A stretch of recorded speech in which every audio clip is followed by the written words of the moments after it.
ka na ako ang ba, nagbagano na ba ng wall na ako? Man!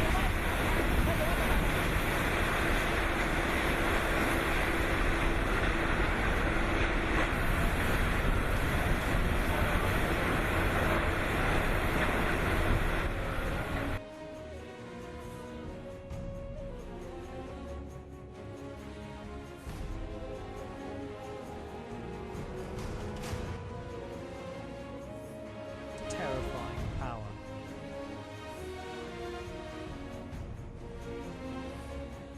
An entire town is being turned to rubble.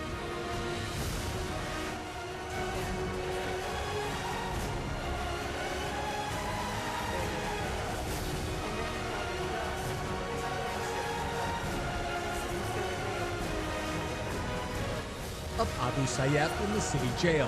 On Monday, the militant group failed in their attempt to break the members out of jail. Then this happened.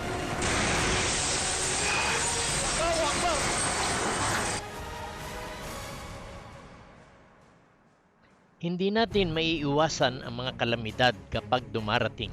Ngunit maaari nating mabawasan ang magiging epekto nito sa ating pamilya at komunidad.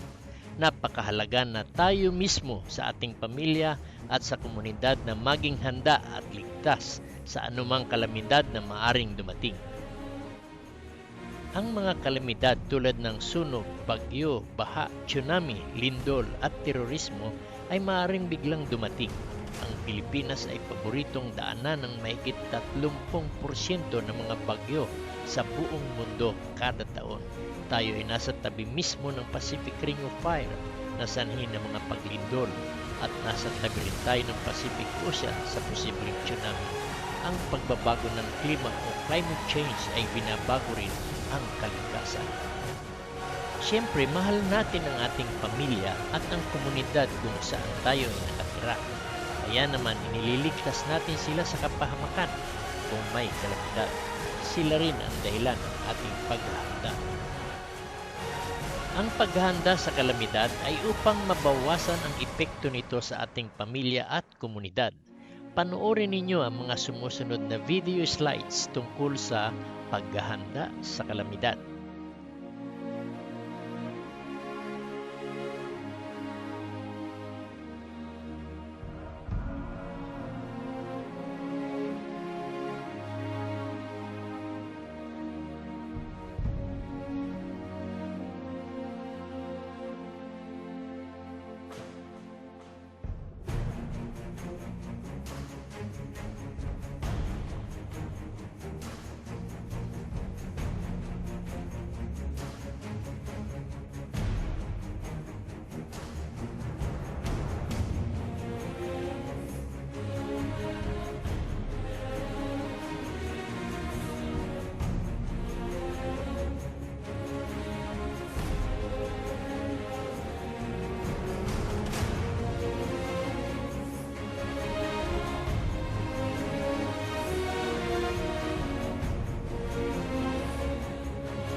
Ang video presentation na ito ay ikalawang bahagi ng 8 bahagi na bumubuo ng Rover Emergency Responders Training Course.